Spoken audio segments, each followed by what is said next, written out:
Hey, what's up, YouTube viewers? Yeah, my predictions were completely wrong yesterday. Sara Hammond did not catch up to my call, and in fact, the first three positions have just solidified themselves even more. What's blowing me away is how fast they're progressing. I mean, this is now week two of the Indipac. Um, I opened up the bottom today so that you guys can see the elevation, and we'll have a little bit of discussion regarding that. But I'm like, they're just motoring through like crazy. Um, really awe-inspiring, actually. Yeah, I mean, at week two, I would think that it would be a little bit of a slowdown in pace. They have to catch up on their sleep. A little bit more. But I mean, these guys are just like it doesn't. I mean, it seems like they're sleeping every now and then, but it doesn't look like they're resting very much at all. They're still. It's very much of a race. Let's put it that way. Very much of a race for them. So Kristof is. I mean, he's climbing it right now. He is literally climbing it right now. So this position here. Um, Come on, map. All right, so this position is at 688 in elevation. This one here is 1580. So, I mean, he's in the middle of climbing it, and it's pretty incredible. It's pretty incredible.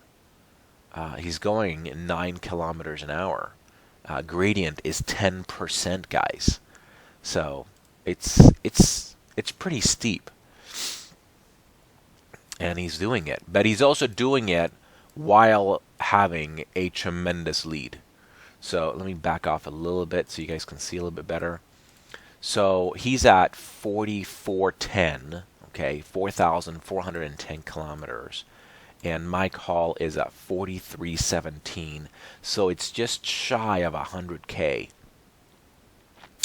And Mike Hall still has a good amount to climb right now. Um, he's still got the climb. So Kristof definitely built himself a little bit of a lead going into it. I think he was pushing really hard, um, so that he maybe can take the climb a little bit easy and save his legs. I say easy; it's still a big, huge climb, but you can try to soft pedal and or you can try to push it hard. So incredible performance by Kristof, Mike Hall, Sara Hammond. In fact, incredible performance by everybody in this race. Um, it's it's uh, it's really amazing. So yeah, Sara Hammond. So I take back my yesterday's prediction. Can I do that? Is that allowed? I don't think she's going to catch up to Mike Hall. These leads, 42-42. He's at 43-17. It's almost what is it, 70K or something like that. 70K is a lot. Um, I know the mountains are about to start. You know, Mike Hall is strong. He's a strong guy. He knows what it is to climb mountains. And so is Sara Hammond. So it's not like we're dealing with people that have never done this or people that, are going off and burning themselves out too early. The experience of the top three and their pedigree speaks for themselves. So is anything going to change in the top three, or is that going to be the finish? Um, I've said it a lot of times, and I'll say it one more time. Unless something catastrophic happens, it's locked in. This is what we got. This is what we have as a top three. Kristof is going to continue unless he, bends a wheel or a rim, or the chain breaks off and he's got to fix that, or unless something happens catastrophically to his bike or an injury where he falls or something, nothing is going to change. Same thing with Mike Hall and same thing for Sara Hammond. These guys are hammering it, um, and I don't see the positions changing. What about the fourth position? Um, Kai whatever. 4,100 kilometers. Uh, David Harding is 40.06. You know, there could be movement. there could be movement because I've seen movement around them. They're not as consistent with their sleep and their mileage as the top three, because I've seen at one point Kim was ahead and so on. So we'll have to see what happens with fourth and fifth and so on. So let's go back with one of my favorite female writers, Juju, or Juliana, and she, while I was sleeping, me sleeping all night, she literally went through the longest straight and did it all 90 miles of it, 140, I think it's 145, 146 Ks or something like that. It's a lot. It's 90 miles. So she passed out. She's now at a rest stop.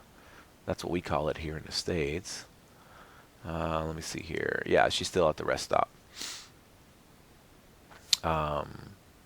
It's getting late there. I mean, it's 11:30 p.m.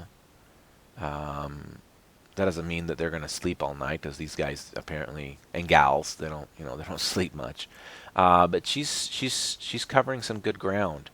One of my subscribers mentioned that if she wouldn't have had, and this is easy to say, but if she wouldn't have had the allergic reaction or the mechanical problems, and she would have been able to start and ride from the start, that she would have been a contender. And I kind of believe that. She's shown that she's a contender in previous races, ultra endurance races. So yeah, she's a fast rider, most definitely.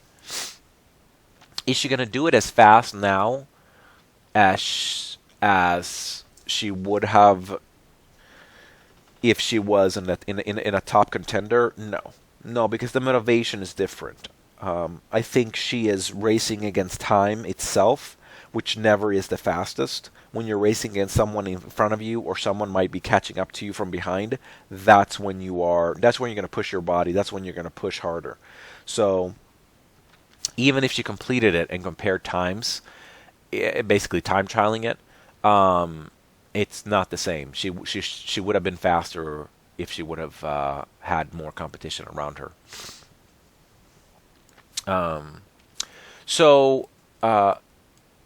Yeah, the race is definitely spread out. I mean, way spread out, right? We have some people that have done 1,600 kilometers. I'm taking that as a little bit different. So we have some people that have done 1,600 kilometers, and now there's people that have done 40. Where is it? 4,400. So for Kristof, let's think about this. For Kristof, he only has about 1,000 Ks left. I say only, but he could possibly complete that in 2 days.